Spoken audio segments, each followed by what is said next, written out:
What if the Nords never came? What if on that fateful day in the Merethic era, Ysgramor never arrived and founded the settlement of Sarthal? What if there never was a Night of Tears, the Snow Elves were never wiped out? What if the Slave Queen never had the support of the Nords in her rebellion against the Aelids, or the Dwemer and Keimer never had cause to unite against a common foe?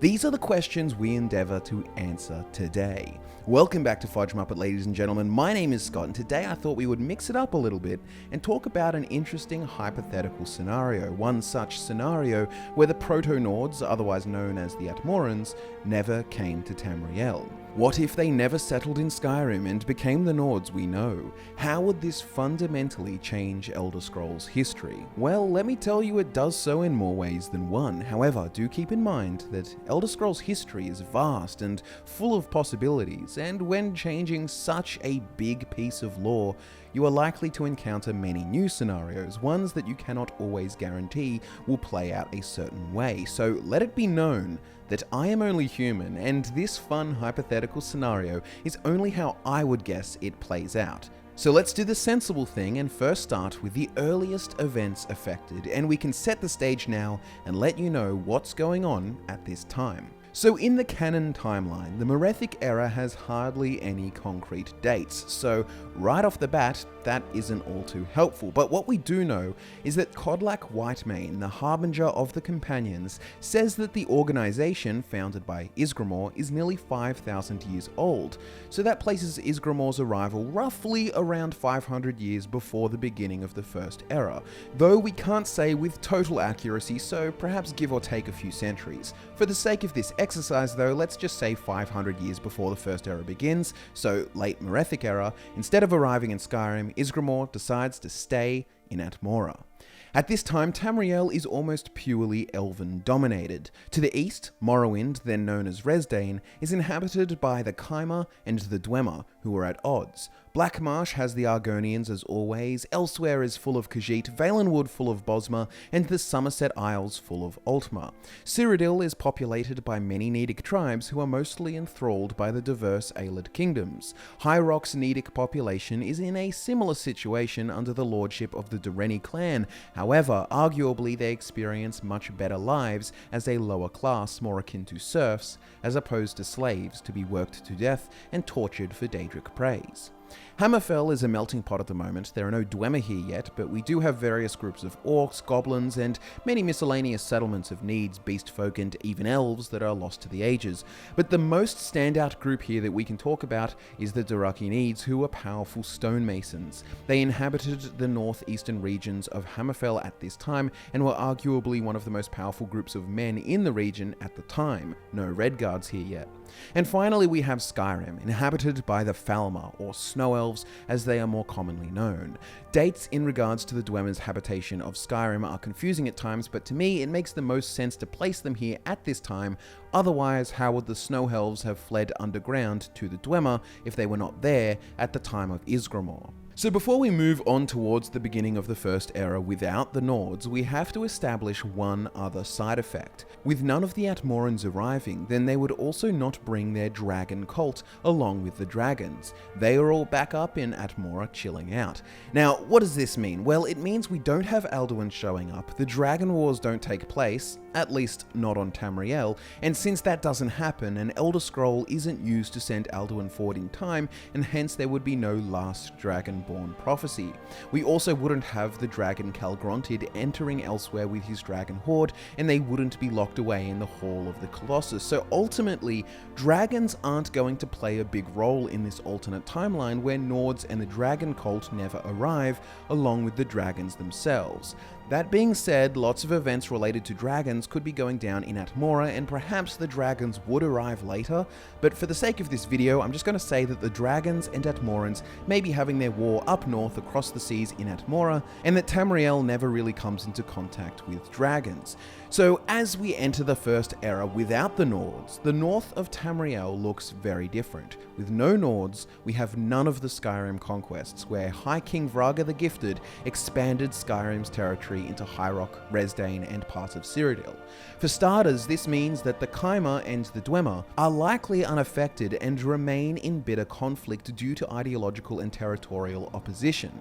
The Direnni of High Rock, thanks to this, would have a much greater hold of their lands, and interestingly, I wonder how the native Reachmen would turn out with no Nordic admixture. On top of that, one could even argue that perhaps the Reachmen have a more civilized future in this timeline because the Reach would not be in a constant state of flux between Direnni and Nordic occupation, and you could say that it is this ancient conflict plus subsequent conflicts with the Bretons and the Empire that destabilizes the area and creates the diverse culture of Reachmen clans. That is all opposed to this scenario where perhaps the Direnni elves maintain a firm grasp of their Nedic serfs and hence are able to maintain a cultural monopoly. Obviously, we do have to consider the Snow Elves. In this timeline, Skyrim is their domain, so it is possible that they have some conflict with the Direnni elves at the border, but I don't think it is likely, since both the Snow Elves and the Direnni clan, which are essentially just genetically high elves, share the same root culture, worship the same gods, and are generally agreeable with one another in terms of philosophical and ideological outlook, Anuic, Aedra worshippers and all that. It's likely conflict would be kept to a minimum, as opposed to the canon timeline scenario where you have the ideologically opposed Nords at the border and racial tensions to boot. Now, this absence of the Nords is felt strongly by the men of Tamriel, because it was Ysgramor's arrival and his preceding dynasty of Nordic kings that really did turn the tide of elven dominance. The next key turning point would be the Alessian slave rebellion in Cyrodiil. The key difference here, in this alternate timeline, is that the Nedic slave rebellion does not have the support of the Nordic armies from the north. They have no other allies of men. If you know your ancient Elder Scrolls history, you would know that the slave, later known as Queen Alessia, was granted visions from the divines who took sympathy upon the plight of man and sent her two divine champions, Morrowind the Winged Man-Bull, son of Kine, and Pelennor Whitestrake.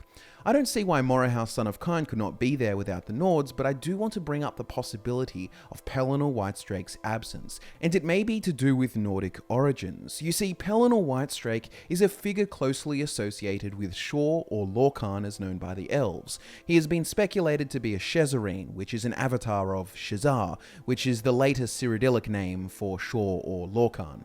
In the previous podcast, we had a fun discussion about his origin and how without the Atmoran's arrival, Pelennor may not have come. Here's a quote from the book Before the Ages of Man. During the late Merethic era, the legendary immortal hero, warrior, sorcerer, and king, variously known as Pelennor Whitestrake, Harold Harrybreeks, Ismir, Hans the Fox, etc., wandered Tamriel, gathering armies, conquering lands, ruling, then abandoning his kingdoms to wander again. So this person of various names was active during the late Merethic era, a time of Nordic arrival, and if we have a look at his other names, Hans the Fox, Ismir, Harold Harrybreeks, they all sound very Nordic in origin, and in fact, Harold Harrybreeks sounds like a direct reference to Ragnar Lothbrok, which essentially translates to Ragnar Shaggy Breeches, basically hairy pants, and as you likely know, Ragnar Lothbrok is a legendary Viking hero, and of course, Vikings are a major influence for the Nords lore.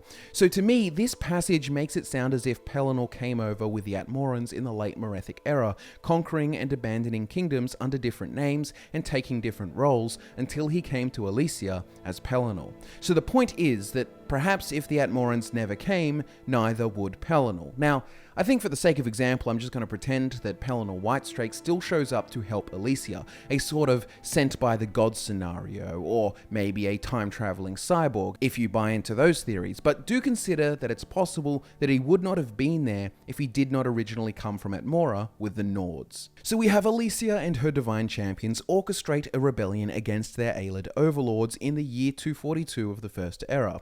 In this alternate timeline, she is missing the help of the Nordic armies, which arguably makes this rebellion a lot harder. She does, however, still have the help of some rebel Aelid kings who joined the side of men. In the original timeline, the rebellion takes only a year, but without the Nords, I would argue at the very least this would just take longer. For sake of example, let's just say it takes 3 years instead of 1, perhaps even longer. You could even argue that the rebellion would be an outright failure without the Nords, but do consider she still does have 2 immortal divine champions and the support of the gods behind her. We could suggest that the Aelid oppression is ended, however, I would say in this timeline the Aelids who chose to support Alesia are in a much better political position because Alesia had to depend on them more because there were no Nords. Also consider that without the Nords there would be no creation of the 8 Divines pantheon. Remember that the 8 Divines were created as a compromise between the elven gods and the Nordic gods, but with no Nords, and hence no Nordic gods, there is no compromise, and the largely Eldmeri pantheon would remain. I'm unsure even if Akatosh would be known as such, or rather he would just be known as Auriel. Also consider that some gods in their entirety would not feature. Dibella, for example, was a Nordic god that became part of the 8 Divines, so no Nords, no Dibella.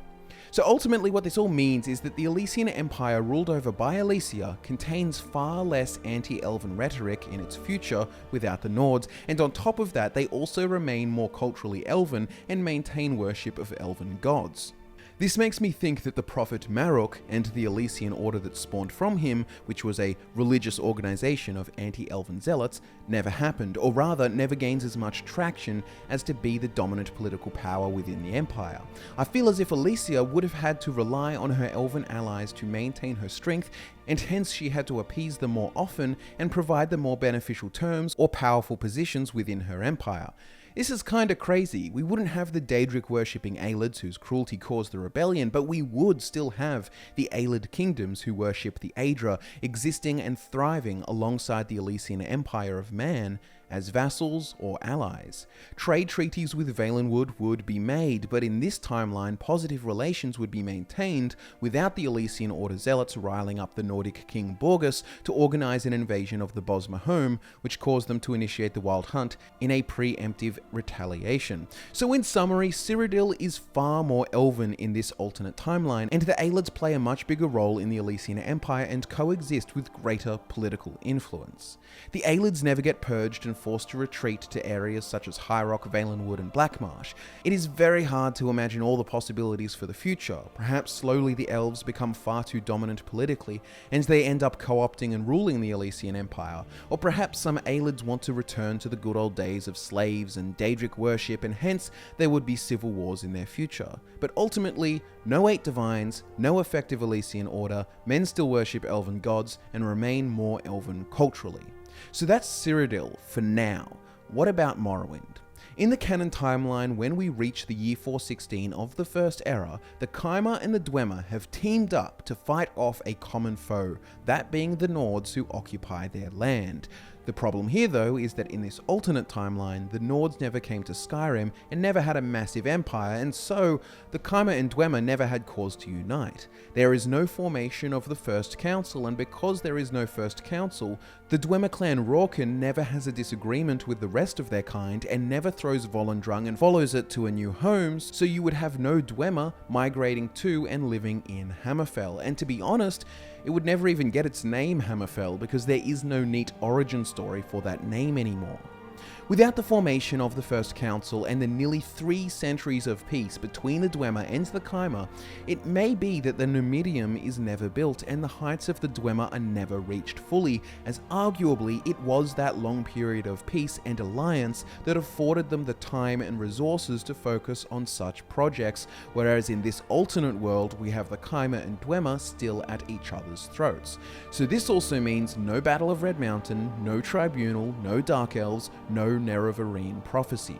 There are so many possibilities, and people could argue back and forth about how the Dwemer may have built the Numidium anyway, or how the Tribunal may still come to power, but at the very least these scenarios are far less likely without the Dwemer and Chimer uniting to fight against a common enemy, which was the Nords. Let's now pop on over to High Rock in the west and see how it goes without the Nords at its borders. We know High Rock is ruled by the Direnni clan of elves, and that the Needs here, and later Bretons, form the middle and lower castes of their society. By the year 498 of the First Era, Direnni power in High Rock is ended after losing so much of their power fighting against the Alessian Order, and they become confined to the Isle of Balfiera in the Iliac Bay. However, in this alternate timeline, the Alessian Order never gains control of the Empire, and hence High Rock never does have to deal with invasion invasion attempts by them, hence they maintain a firmer grasp of the land. It could even be argued that Direnni's gradual conquest of bits of Hammerfell, High Rock and Skyrim are even more successful in this alternate timeline. However, we do have to consider that the Snow Elves' domain in Skyrim is alive and well, and I feel as if the Direnni and the Falmer may have maintained more diplomatic relations, so areas of Skyrim may have not been conquered as they were in the canon timeline. Like I mentioned, it is doubtful that this border area between Skyrim and High Rock would have experienced as many wars and conflicts that could have created the Reachman subcultures. I feel as if it's a fair call to say that High Rock and perhaps northern Hammerfell, or at least the coastal areas surrounding the Iliac Bay, were under the control of the Direnni elves, who controlled a largely Breton population. We also do have to consider that the Dothraki Needs are in northwestern Hammerfell, and perhaps they remain independent or are in diplomatic relations with the Bretons under the Direnni, or even with the Alessian Empire. But at the end of the day, if we were to pick a date, like say year 500 of the First Era, unlike the canon timeline, elven dominance of Tamriel has not ended, at least not yet. There is far more coexistence and cooperation as opposed to the dominance of man. However, some future events might change things. If you know your Elder Scrolls lore, then you would know that there are really two invasions of man that greatly affect the course of history. Firstly, there is the arrival of Ysgramor and the Atmorans, who became the Nords, but in this alternate timeline, they are absent. However, there is another. By the 808th year of the First Era, the Regarda arrives in Hammerfell. The Regarda is the legendary warrior wave of Yakutans who sail to Hammerfell, fleeing the destruction of their homeland.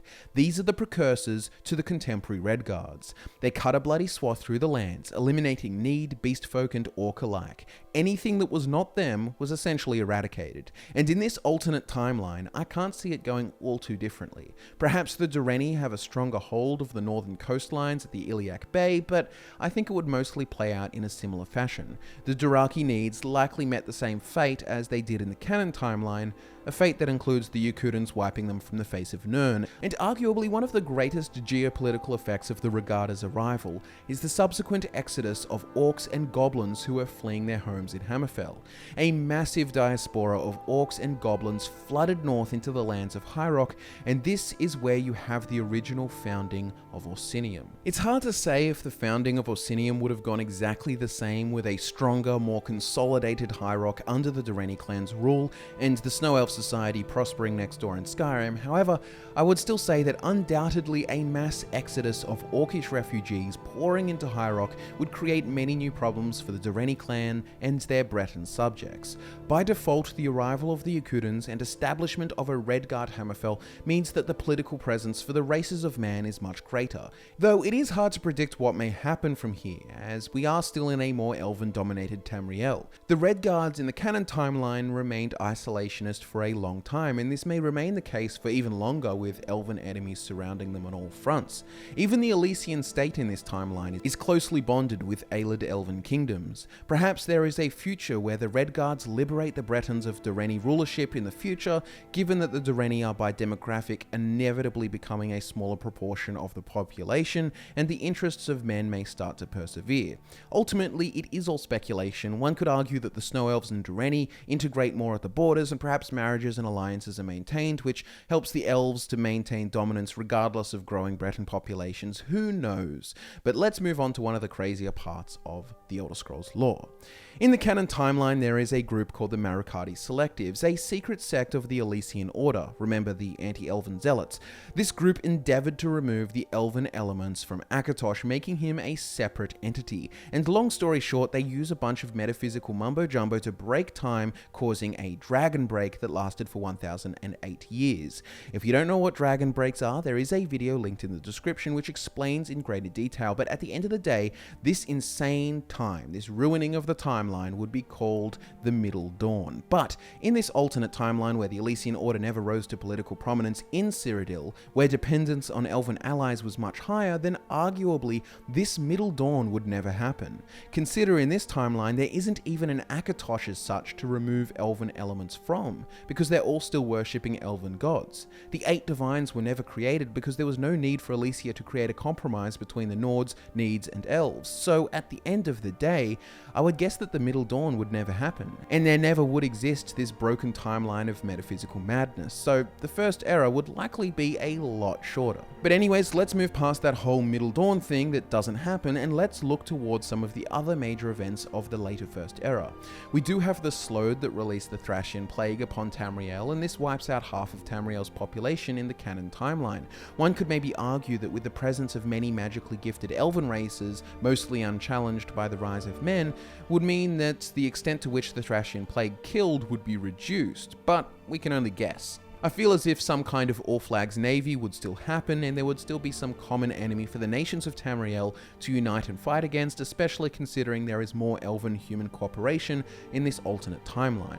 We also have to address the War of Righteousness. This is a war where the Alessian Order, in control of the Empire, breaks out into chaos and strife, and essentially the Empire dissolves. However, in this alternate timeline where the Alessian Empire is more elven culturally and integrated with surviving Aelid culture, and there never was a successful Alessian Order, then it is hard to imagine that the same scenario would happen. Perhaps it is possible that the Alessian Empire continues in this timeline, which makes the existence of the subsequent Riemann Empire less plausible.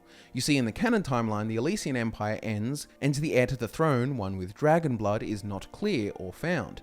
It is not until hundreds of years later where Riemann I is born with the Amulet of Kings upon his head and revealed to be dragonborn, and he unites Cyrodiil against the invading Akaviri horde. However, with a continuing Alessian Empire and maintained dragon blood heirs, Riemann is not really necessary, nor are the circumstances of his arrival in existence. It is fair to assume that the Akaviri would still invade though, and if they still did arrive in Skyrim first, then it would not be the Nords they are fighting, but the Snow Elves and even some Dwemer. It's hard to even say how this would go down, but I can't see why the Snow Elves or the Alessians and Aelids or the Dwemer and Kaimer could not successfully defeat the Akaviri, or hell, at least in the long term. Perhaps the arrival of the Akaviri is an event that finally unites the Dwemer and Kaimer, because remember, they never united before in this timeline, and the Dwemer never disappeared. This is one potential outcome, but you have to be patient with me here because there are thousands of possible outcomes. You know, the butterfly effect and all that. But overall, I don't think the Akaviri invasion is necessarily successful without Riemann. However, without Riemann being recognized as Dragonborn and the Sayesi kneeling before him and integrating into his empire, it is possible that Akaviri influence is absent from Tamriel. We might never have a Dragon Guard and later blades, no Akaviri katanas. To be honest, even a lot of Imperial Legion culture that we have today is influenced by Akaviri integration during the Riemann dynasty, so none of that in this alternate timeline. While we are loosely discussing events in the north, I would like to talk the possibility of a victor in Resdayn. Without the formation of the First Council, without the Dwemer and Kaimer uniting, and also without the Snow Elves being wiped from the face of Nirn by the Nords, it is perhaps possible that the Snow Elves align themselves with the Dwemer and help them defeat the Kaimer. After all, Daedric worshipping elves are the antithesis of the Aedric worshipping culture of the Snow Elves, and while the Dwemer are not perfectly aligned in belief with the Snow Elves, I believe their philosophies are far more aligned than that of the heretic Kaimer.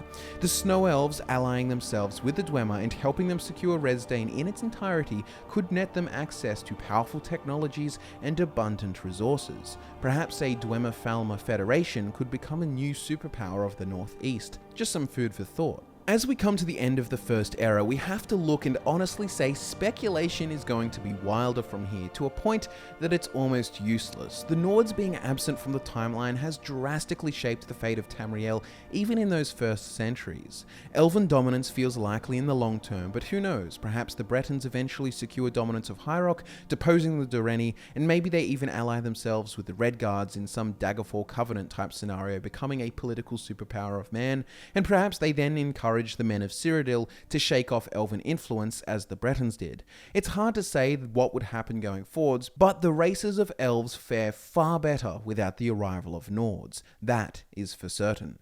Tamriel simply does not look the same without the Nords. We get no Riemann assassination, no Interregnum, no Fighters Guild, no Mages Guild, no Dark Brotherhood and Morag Tong. None of these would exist in this alternate timeline, at least not as we know them. No Tiber Septum, no Talos of Atmora origin, hell, Wulfarth never existed. Perhaps Talos would never exist. Honestly, all the plots of the Elder Scrolls games would not be possible without the arrival of the Nords.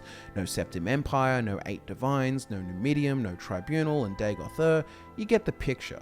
So there you have it, ladies and gentlemen, the big what if Nords never arrived in Tamriel. I am so glad that in the canon Elder Scrolls universe they did arrive, because they brought a hell of a lot of cool lore with them, and they are a vital part to the rich history of Tamriel.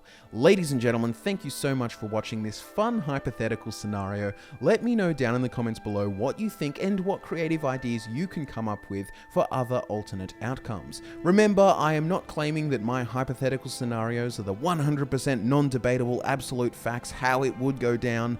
I only wish to simulate some fun ideas that I had, but I look forward to seeing your insights in the comments.